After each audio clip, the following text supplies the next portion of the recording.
Hey guys, ഇന്നത്തേത് ഒരു ചെറിയൊരു വ്ളോഗാണ്. ഇന്ന് സൺഡേ ആണ്. അപ്പോൾ രാവിലെ എഴുന്നേറ്റപ്പോഴേ നല്ല മഴയായിരുന്നു. ഇന്ന് ഒരുപാട് ലേറ്റായിട്ടായിരുന്നു എഴുന്നേറ്റത്. അങ്ങനെ രാവിലെ തന്നെ കുഞ്ഞുവാവയെ കുളിപ്പിച്ച് റെഡിയാക്കി.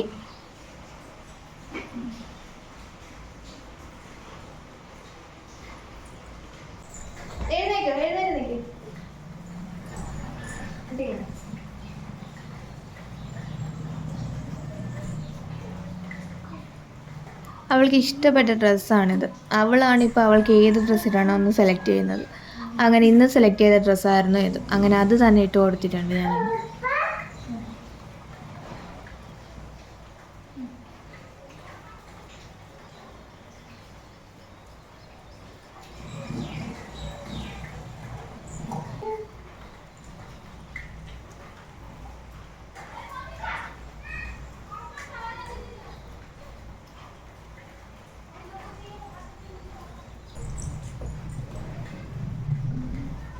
ചാച്ചു ആണോ? പിന്നെ ഓർഡർ ഇട്ടാട്ടാണോ?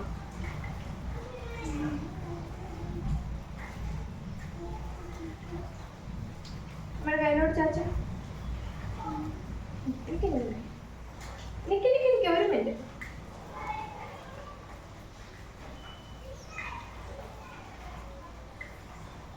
തനിയെ പൗഡർ ഇടുവാണോ?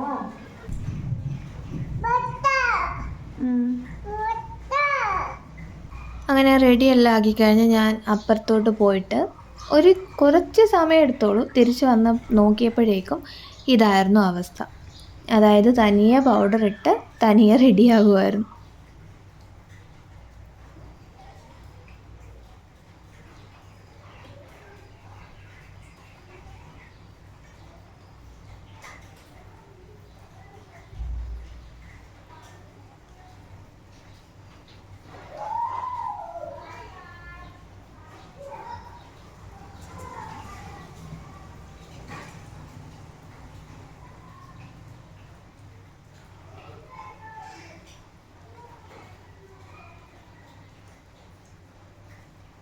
എന്നോട് എല്ലാവരും ചോദിക്കാറുണ്ട്, 2 വയസ്സായില്ലേ, എന്നിട്ട് എന്തിനാണ് ഇപ്പോഴും ഈ കണ്ണും പെരുമൊക്കെ ഇങ്ങനെ എഴുതി കൊടുക്കുന്നതെന്ന്.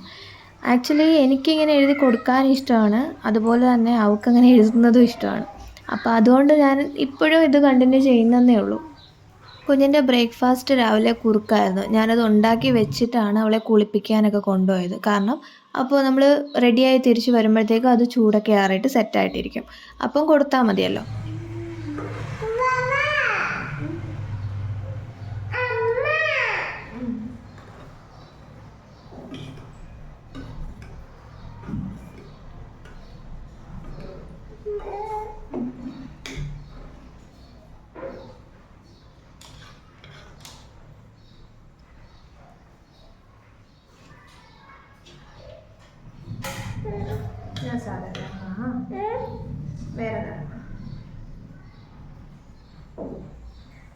അങ്ങനെ കുറുക്കെല്ലാം കൊടുത്തിട്ട് പിന്നെ നേരെ ബെഡ്റൂമിലേക്കാണ് വന്നത്. അവിടെ കുറച്ച് ക്ലീനിങ് പരിപാടിയൊക്കെ ഉണ്ടായിരുന്നു. രാവിലെ ഒന്നും ചെയ്യാൻ പറ്റിയില്ല.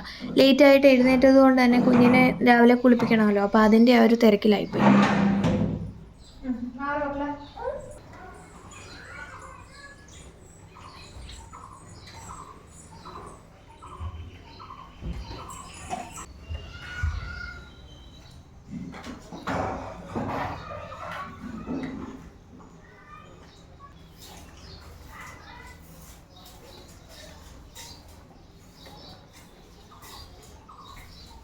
ഞാൻ തൂത്തുകൊണ്ടിരിക്കുന്നതിൻ്റെ ഇടയ്ക്ക് കുഞ്ഞ് കയറി വന്നു. പിന്നെ അവൾ സ്വന്തമായിട്ട് നിന്ന് തൂക്കാനായിട്ട് തുടങ്ങി. നമ്മൾ എന്ത് കാണിച്ചാലും അത് അതേപോലെ കണ്ട് അതുപോലെ തന്നെ ആക്ട് ചെയ്യുന്ന ഒരു പ്രായമാണിത്. അതെനിക്ക് ഇവളിങ്ങനെ കാണിക്കുമ്പോഴാണ്, ഓരോ കാര്യങ്ങളിങ്ങനെ കാണുമ്പോഴാണ് എനിക്കതങ്ങനെ മനസ്സിലാവുന്നത്. നമ്മൾ എന്ത് ചെയ്താലും അത് അതേപോലെ തന്നെ ഇമിറ്റേറ്റ് ചെയ്യും, ഒരു ഡിഫറൻസും കാണില്ല. അങ്ങനെ കുറച്ച് നേരം ഞാൻ ചൂല് കൊടുത്തു, തൂക്കട്ടെ എന്ന് വിചാരിച്ചു. പക്ഷേ പിന്നെ അതെനിക്ക് ഇരട്ടിപ്പണിയാവുമെന്ന് മനസ്സിലായപ്പോൾ ഞാൻ ആ ചൂല് വാങ്ങിയിട്ട് അവിടെ മൊത്തം വൃത്തിയാക്കുന്നുണ്ട്. കാരണം ചൂല് കൊടുത്തു കഴിഞ്ഞാൽ ഞാൻ അവിടെ ഒരു സൈഡിലോട്ട് അങ്ങനെ തൂത്ത് വെച്ചതായിരുന്നു. അത് വന്നിട്ടാണ് പുള്ളിക്കാരി ഇരുന്ന് തൂക്കുന്നത്. അങ്ങനെ പിന്നെ ഞാനതങ്ങ് വാങ്ങി. മക്കൾക്ക് എന്തോ കഴിക്കാൻ വേണ്ടേ? എന്തോ വേണ്ടേ?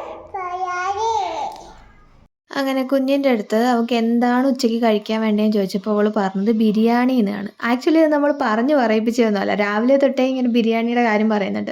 ഇന്നലെ ഞാനിവിടെ ഇരുന്നിട്ട് ഇങ്ങനെ പറഞ്ഞിട്ടുണ്ടായിരുന്നു, നാളെ സൺഡേ അല്ലേ, നമുക്ക് ബിരിയാണി ഉണ്ടാക്കിയാലോ എന്ന്. അപ്പോൾ അത് കേട്ടിട്ട് അത് മനസ്സിൽ വെച്ചിട്ടാണ് പുള്ളിക്കാരി രാവിലെ തൊട്ടേ ഇങ്ങനെ ഇരുന്ന് സംസാരിക്കുകയാണ്. ആദ്യമേ എനിക്ക് മനസ്സിലായില്ല ഇവളെന്തോ പറയുന്നതെന്ന്. പിന്നെ പിന്നെ കേട്ട് കേട്ട് ഞാനത് തിരിച്ചു ചോദിച്ചു, ബിരിയാണി എന്നാണോ മക്കളെ പറയുന്നതെന്ന് ചോദിച്ചപ്പോൾ അത് പിന്നെയും പറയണം, റിപ്പീറ്റ് പറയാ. അങ്ങനെ അവൾക്ക് ഇന്ന് ബിരിയാണി ഉണ്ടാക്കാമെന്നൊരു പ്ലാനും കിട്ടും. സൺഡേ മിക്കപ്പോഴും ഞാനിങ്ങനെ എല്ലാം ക്ലീൻ ചെയ്ത് വയ്ക്കാറുണ്ട്. അപ്പോൾ ഇന്ന് രാവിലെ ഞാൻ പറഞ്ഞില്ലേ, ഓൾറെഡി ലേറ്റായിട്ട് എഴുന്നേറ്റത് കൊണ്ട് തന്നെ എല്ലാ കാര്യങ്ങളും ലേറ്റായിപ്പോയി. ക്ലീനിങ്ങും കുക്കിങ്ങും എല്ലാം ലേറ്റായിപ്പോയി.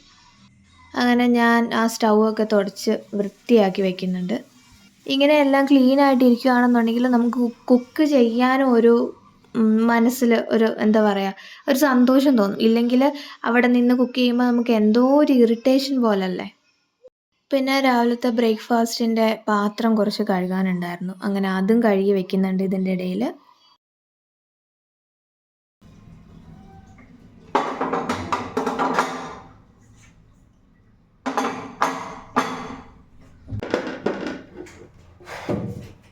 അങ്ങനെ ക്ലീനിങ് എല്ലാം കഴിഞ്ഞിട്ട് നേരെ ബിരിയാണി ഉണ്ടാക്കാനുള്ള കാര്യങ്ങൾ ചെയ്തു തുടങ്ങിയതാണ്. ഫസ്റ്റ് ഞാൻ കുറേ സവാള എടുത്തിട്ടുണ്ട്, പിന്നെ 2 തക്കാളി എടുത്തിട്ടുണ്ട്. പണ്ടൊക്കെ എനിക്കിങ്ങനെ എന്തെങ്കിലും കുക്ക് ചെയ്യണമെന്നുണ്ടെങ്കിൽ എന്തെങ്കിലും അരിയാനിരുന്ന് കഴിഞ്ഞാൽ ഭയങ്കരമായിട്ട് സമയം എടുക്കുമായിരുന്നു. ഉള്ളിയൊക്കെ ഒരെണ്ണം അരിയാൻ തന്നെ ഞാൻ 10 മിനിറ്റോളമൊക്കെ എടുക്കും. അത്രയ്ക്ക് ഞാൻ സമയം എടുക്കുമായിരുന്നു ഓരോന്ന് അരിയാനൊക്കെ. പക്ഷേ ഇപ്പോൾ ഒരു വർഷമായിട്ട് ഇങ്ങനെ ഒറ്റയ്ക്ക് ജീവിക്കുന്നു, ഒറ്റയ്ക്ക് ഇങ്ങനെ കുക്ക് ചെയ്യുന്ന ഒരു സിറ്റുവേഷൻ അല്ലേ. അപ്പോൾ നമ്മൾ ചെയ്ത് അതിന് ഒരു സ്പീഡ് വന്നു എനിക്കിപ്പം. അപ്പോൾ ഈ സവാള ഒന്ന് റെഡിയാക്കി വരിക എന്നുള്ളത് ഭയങ്കര ഒരു പരിപാടിയാണ്. ആക്ച്വലി ഇതിൻ്റെ തൊലിയെടുക്കുന്നതും അത് കട്ട് ചെയ്യുന്നതും ഒക്കെ എനിക്കിഷ്ടമുള്ളൊരു കാര്യമാണ്. പക്ഷേ അതിൻ്റെ ഇടയിൽ ഇങ്ങനെ കരയും, കണ്ണ് നിറയുന്നത് ഭയങ്കര ഒരു ബുദ്ധിമുട്ടാണ്. അതിന് എന്തെങ്കിലും ടിപ്സ് ആർക്കെങ്കിലും അറിയാമെങ്കിൽ ഒന്ന് പറഞ്ഞു തരണേ. എൻ്റെ അമ്മയ്ക്ക് ഒക്കെ കണ്ണെരിയാറുണ്ട്, കണ്ണിൽ നിന്ന് ഇങ്ങനെ വെള്ളം വരാറുണ്ട്. പക്ഷേ എൻ്റെ അമ്മൂമ്മയൊക്കെ ഇങ്ങനെ സവാള കട്ട് ചെയ്യുന്ന സമയത്ത് ഒരു തുള്ളി കണ്ണീര് വരാറേ ഇല്ല. അതെന്താണെന്ന് എനിക്കറിയില്ല. ഞാൻ ചിലരിലിങ്ങനെ കണ്ടിട്ടുണ്ട്, ചിലർക്കിങ്ങനെ സവാള അരിയുമ്പോൾ കരയുന്നത് ഞാൻ കണ്ടിട്ടില്ല. പക്ഷേ എന്നെപ്പോലുള്ള വേറെ കുറേ ആൾക്കാരുണ്ട്, കരഞ്ഞ് ഒരു പരുവമാവും.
അങ്ങനെ സവാളയുടെ തൊലിയൊക്കെ കളഞ്ഞ് കഴുകി വൃത്തിയാക്കി അത് കട്ട് ചെയ്യുന്നുണ്ട്. ഞാൻ എൻ്റെ മുന്നത്തെ ഒരു വ്ളോഗിലും പറഞ്ഞിട്ടുണ്ട്, ഇങ്ങനെ കട്ടിംഗ് ബോർഡിന് പകരം ഇങ്ങനെ ഈ ഒരു തടി യൂസ് ചെയ്യുമ്പോൾ നമുക്ക് ഭയങ്കര സിമ്പിളായിട്ട് അരിഞ്ഞ് അത് നേരെ പ്ലേറ്റിലോട്ട് തന്നെ മാറ്റാം. മറ്റേ നമ്മൾ കട്ടിംഗ് ബോർഡിൽ വെക്കുകയാണെങ്കിൽ അത് പിന്നെ പ്ലേറ്റിലോട്ട് എടുത്തിടണ്ടേ. അതിൻ്റെ ആവശ്യമൊന്നുമില്ല, നേരെ നീക്കി ആ കത്തിയും കൊണ്ട് തന്നെ നീക്കി അതിനകത്തോട്ട് അങ്ങ് ഇടുക.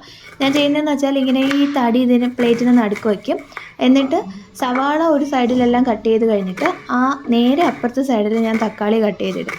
അതൊരു ഈസി മെത്തേഡായിട്ട് എനിക്ക് തോന്നിയിട്ടുണ്ട് ഇത്. ഞാൻ ഇൻസ്റ്റഗ്രാമിലും യൂട്യൂബിലും ഒക്കെ കണ്ടിട്ടുണ്ട്, സവാള നമ്മൾ ഏത് ഷേപ്പിൽ അരിയുന്നോ ആ ഓരോ ഷേപ്പിനും ഓരോ ടേസ്റ്റ് ആണെന്ന്. ആക്ച്വലി അത് സത്യമാണ്. ഞാനിപ്പോൾ കുക്കിംഗ് സ്റ്റാർട്ട് ചെയ്തപ്പോഴാണ് എനിക്കത് മനസ്സിലായത്. ഞാൻ എന്നെ സ്വന്തമായിട്ട് പൊക്കി പറയല്ല, പക്ഷേ ഞാൻ നല്ലതായിട്ട് സവാള അരിയും. ഞാനൊരു മിടുക്കിയാണ്. കറക്റ്റ് ആ ഒരു ഏത് ഷേപ്പിൽ വേണോ ഞാൻ ആ ഷേപ്പിൽ നല്ല വൃത്തിയായിട്ട് അരിയും.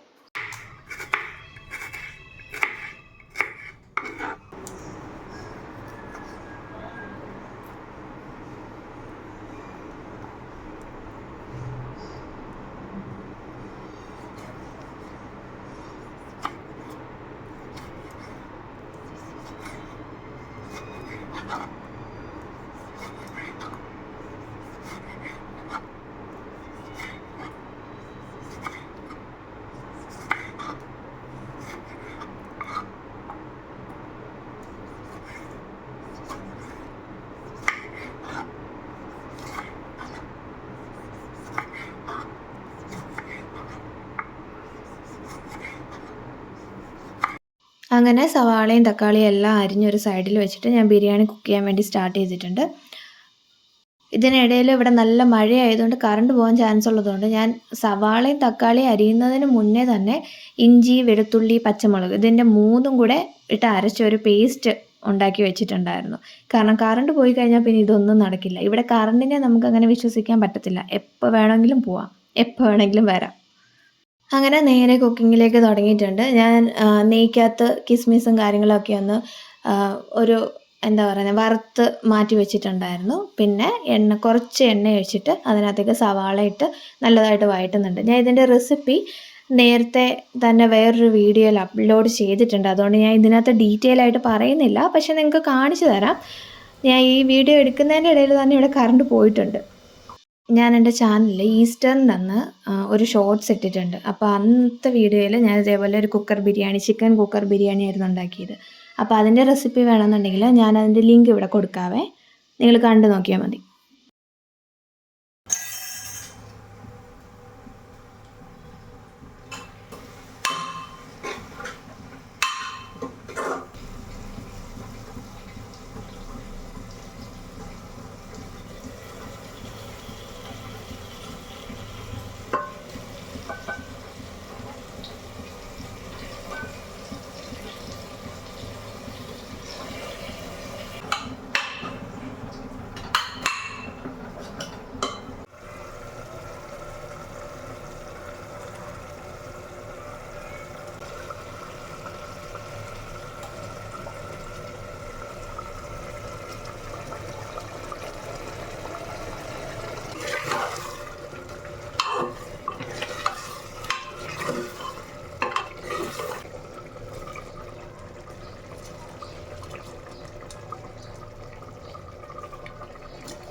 അങ്ങനെ ഞാൻ ബിരിയാണി ഉണ്ടാക്കുന്ന സമയത്ത് ഇടയ്ക്കിടയ്ക്ക് ഇങ്ങനെ വന്ന് വഴക്കിടുന്നുണ്ടായിരുന്നു. അപ്പോൾ വയറ് നിറഞ്ഞിരിക്കുക, വിശന്നിട്ടൊന്നും അല്ല, എടുക്കാൻ വേണ്ടിയിട്ട്. പക്ഷെ നമുക്കങ്ങനെ എപ്പോഴും ഇങ്ങനെ എടുത്തുകൊണ്ട് നിന്നിട്ട് ജോലി ചെയ്യാൻ പറ്റില്ലല്ലോ.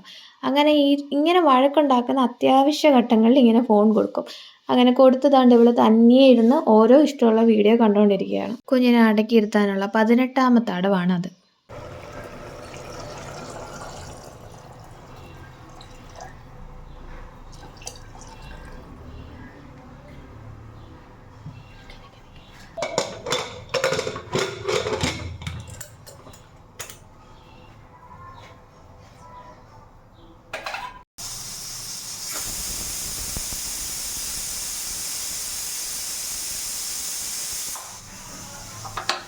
അങ്ങനെ നല്ല സൂപ്പർ ഈസി ആയിട്ടുള്ള കുക്കർ ചിക്കൻ ബിരിയാണി റെഡിയാക്കി എടുത്തിട്ടുണ്ട്. കൂടെ സലാഡുണ്ട്, പിന്നെ ഒരു സവാള കട്ട് ചെയ്ത് വെച്ചിട്ടുണ്ട്, മാങ്ങാച്ചാറുണ്ട്, ചെറിയ പീസിൽ ചില്ലി ചിക്കൻ പോലെ നമ്മളൊന്ന് ഫ്രൈ ചെയ്തെടുത്തിട്ടുണ്ട്. അങ്ങനെ ഇതെല്ലാം കൂടെ കൂട്ടി ഞാൻ കുഞ്ഞാക്കി കൊടുത്തു. അവൾക്ക് ഭയങ്കരമായിട്ട് ഇഷ്ടപ്പെട്ടു.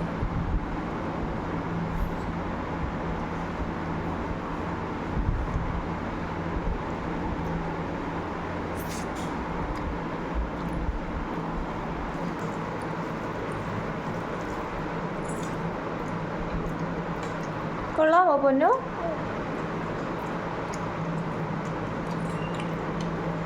അങ്ങനെ ആദ്യം കുറച്ച് ഞാൻ വാരി കൊടുത്തു, പിന്നെ തനിയെ കഴിക്കണമെന്ന് പറഞ്ഞു. അങ്ങനെ ചെറിയൊരു പ്ലേറ്റിനകത്ത് കുറച്ച് കൊടുത്തു. അവൾ അത് തനിയെ നല്ല രീതിയിൽ വാരി കഴിച്ചിട്ടുണ്ട്. അവൾക്ക് ഇഷ്ടപ്പെട്ടു, അതുകൊണ്ടാണ് അവൾ അങ്ങനെ കഴിക്കുന്നത്. അങ്ങനെ വയറ് നിറയെ ബിരിയാണിയൊക്കെ കഴിച്ചിട്ട് ഒരു ചിക്കൻ കാലും കടിച്ചുകൊണ്ടിരിക്കുകയാണ്. അത് നമ്മൾ ചോദിച്ചിട്ട് തരുന്നില്ല, അത് കടിച്ചുകൊണ്ടേയിരിക്കുകയായിരുന്നു. അപ്പോൾ എൻ്റെ രാവിലെ തൊട്ട് ഉച്ച വരെയുള്ള ഒരു വ്ളോഗാണിത്. ഇതെല്ലാവർക്കും ഇഷ്ടപ്പെട്ടിട്ടുണ്ടെങ്കിൽ എല്ലാവരും ഒന്ന് ലൈക്ക് ചെയ്യുക, പിന്നെ നിങ്ങളുടെ ഫ്രണ്ട്സിനോടൊക്കെ ഒന്ന് പറയുക, എന്നിട്ടൊന്ന് ഷെയർ ചെയ്യുക, സബ്സ്ക്രൈബ് ചെയ്യുക. Bye guys.